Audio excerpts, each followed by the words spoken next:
Hey, how's it going?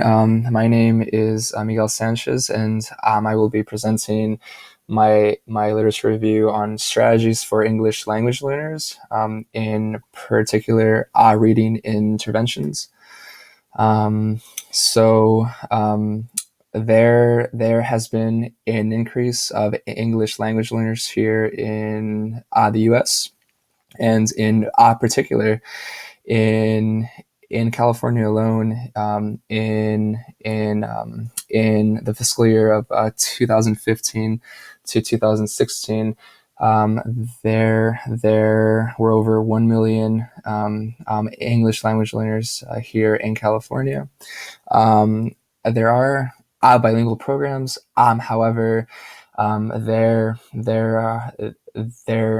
a lack of certified English language learner specialist, and bilingual teachers. And then so I will get into that a little bit later. Um, so high quality instruction. So it's very crucial for our students to have high quality instruction. The reason why that's so important is because a lot of our students are being placed in special education classes when they have not yet been exposed to high quality instruction first, and so the individual with disabilities education Act of 2004, which is IDEA. So it mandates that students receive high quality education before being considered for special education.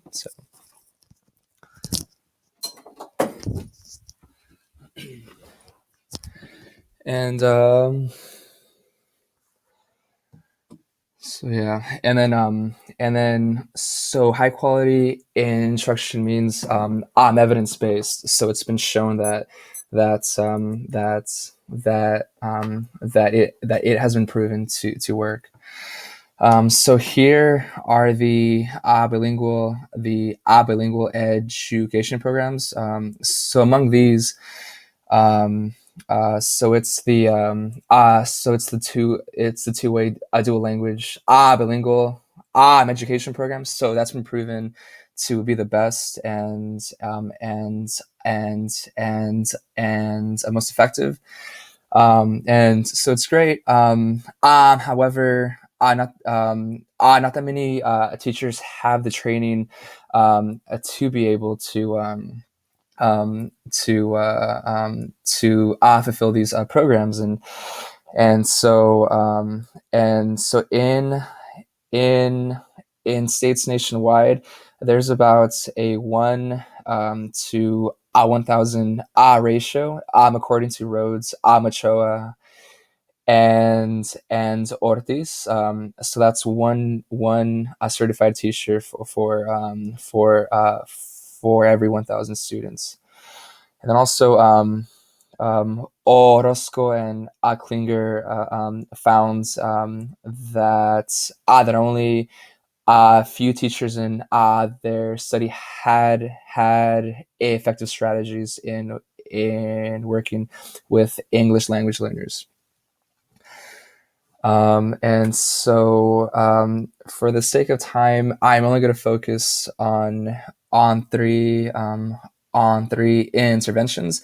So these are proven to be the highest effective. So that's vocabulary added reading, structured story reading, and early comprehension. So so for vocabulary, added reading.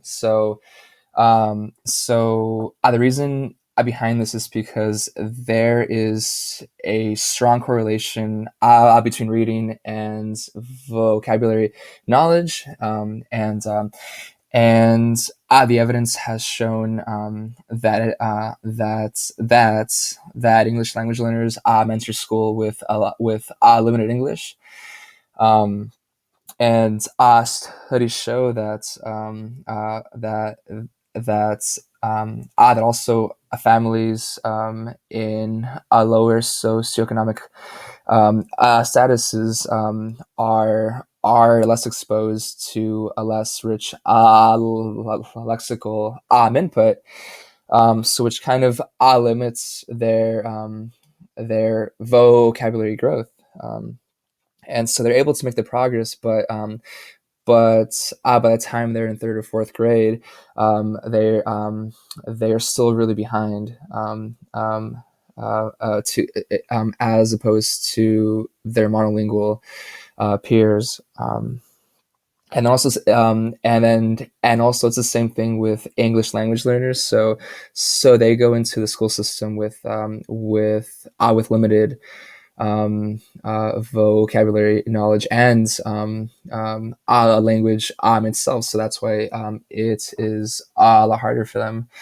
And so then there is a structured story reading intervention. And so what this is that they focus on the structure of readings. So like they go through pre-readings, like they go through highlighted vocabulary, so that when they're reading, um, they are a lot more familiar with the vocabulary, and I guess like it guides them of how to increase their reading comprehension. And so with this study, uh, so they called it the story retelling and higher order thinking for English literacy and language acquisition, ASELA for short. And so they focused on vocabulary instruction, story grammar, story reading, retelling, higher level questions, and question generation, and instructional strategies. And then so studies showed that it was really effective. And finally, they focused on early comprehension. So they found that in some of the earlier grades, like in kindergarten, first grade, so they mainly focus on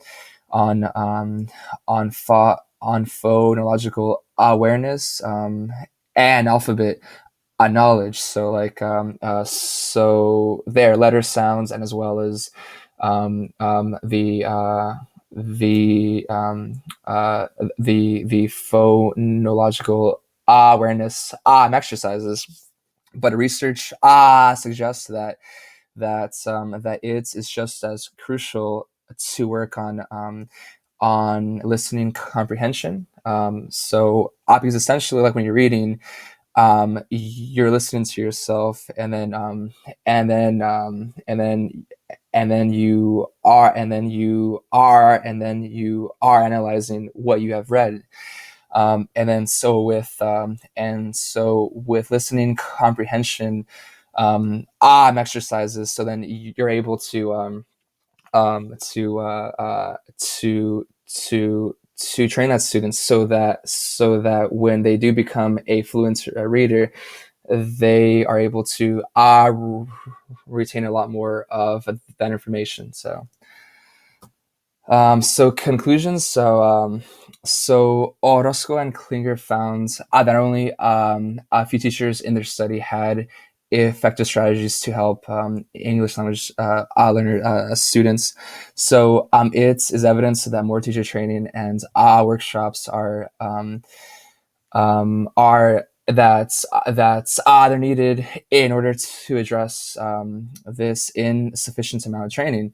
So my research question is, how will school districts provide effective training in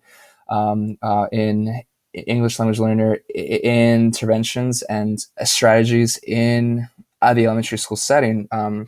So And then especially when some school districts have so limited resources